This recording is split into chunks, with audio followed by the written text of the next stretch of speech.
सदगुरु की अनंत कृपा होती है, हमारे माता पिता की कृपा होती है, तब जाकर के हमें वृंदावन धाम में ऐसे व्यासपीठ पर बैठे जिन्होंने अनंत कोटि भक्तों के हृदय में भागवत कथा को उतार दिया, ऐसे ठाकुर जी के श्रीमुख से हमें कथा श्रवण करने का अवसर मिलता है। तो ये आप सबके अनंत जन्मों की पुण्य निधि ही है, क्योंकि लोग तो वृंदावन में आने के लिए तरसते हैं, लेकिन जिन्हें वृंदावन में बैठकर के कथा श्रवण करने का अवसर मिल जाए, ये निश्चित रूप से हम सबके सत्कर्मों का ही सुफल है।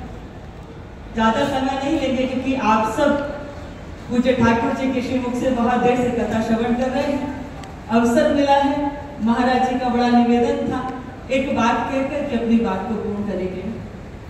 कथा का जब महात्मा प्रारंभ हुआ होगा तो पूज्य ठाकुर जी ने आपको बताया होगा कि जब परीक्षित को शाप लगा था, इसकी 7 दिन के बाद तक्षक नामक सर्प के डसने से आपको मृत्यु प्राप्त होगी, और वे सब कुछ त्याग करके गंगा जी के तट पर आ गए थे।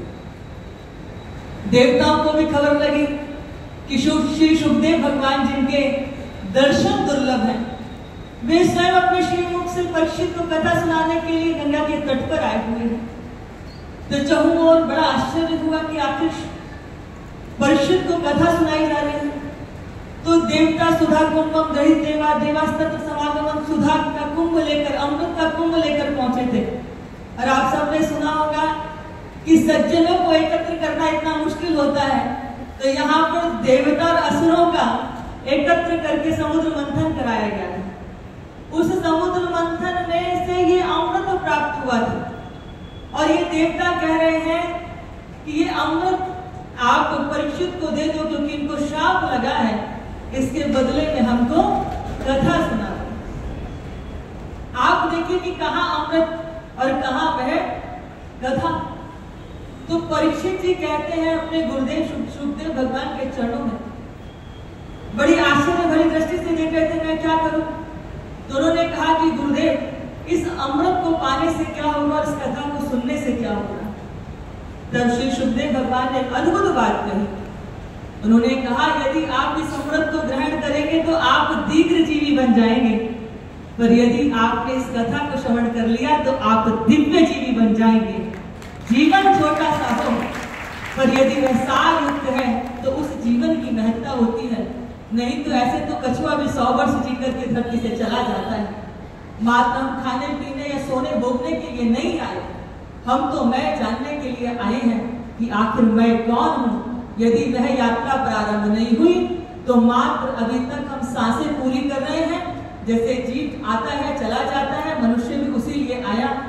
लेकिन जब हमारे जीवन में हमें श्रेष्ठ गुरु की प्राप्ति होती है, हमारे जीवन में जब भगवत कथा होती है, तब हमारे जीवन के ऐसे भीतर से ये हमारी आवाज आती है कि मैं कौन हूँ। फिर जानने की इच्छा प्रकट होती है, तब हम उस सत्य को जान पाते हैं जिसके लिए ये मनुष्य का जीवन प्राप्त हुआ। और आज इतना अद्भुत लग रहा है कि जहाँ देवता भी जिस कथा को सुनने के लिए आकुल और व्याकुल अधीर रहते हैं, क्योंकि हम अपने सत्कर्मों के बल पर स्वर्ग इत्यादि लोगों की प्राप्ति तो कर सकते हैं, पर कब तक ठहरेंगे, कब तक टिकेंगे। जैसे जेब में धन होता है, होटल में जाते होते हैं, होटल की सारी सुविधा हमारे लिए होती है, लेकिन जैसे ही होटल खत्म वैसे ही इस होटल की सारी सुविधाएं समाप्त हो जाती हैं। हमारे पुण्य तो विचरण होते हैं, लेकिन जब हमारे जीवन में ज्ञान का उदय होता है, भक्ति का उदय होता है, तो हम बार बार इस जीवन या मरण, जीवन मरण के चक्कर से, बंधन से मुक्त होकर के उस परम तत्व में विलीन होते हैं, जिसको पाने के लिए, जिसको जानने के लिए ही मनुष्य का जीवन प्राप्त हुआ है।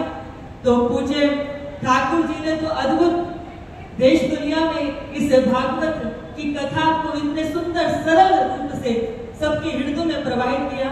और मुझे बहुत आनंद है ठाकुर जी, क्योंकि जहाँ लोगों ने कथा को मनोरंजन का साधन बना दिया, आज भी आपने उसे व्यासपीठ की महिमा को, उसकी दिव्यता को इतने सुंदर तरीके से कि आज वो कहते हैं एवरग्रीन, तो आपके पास आज तक की वैसी आनंद की अनुभूति हो रही है।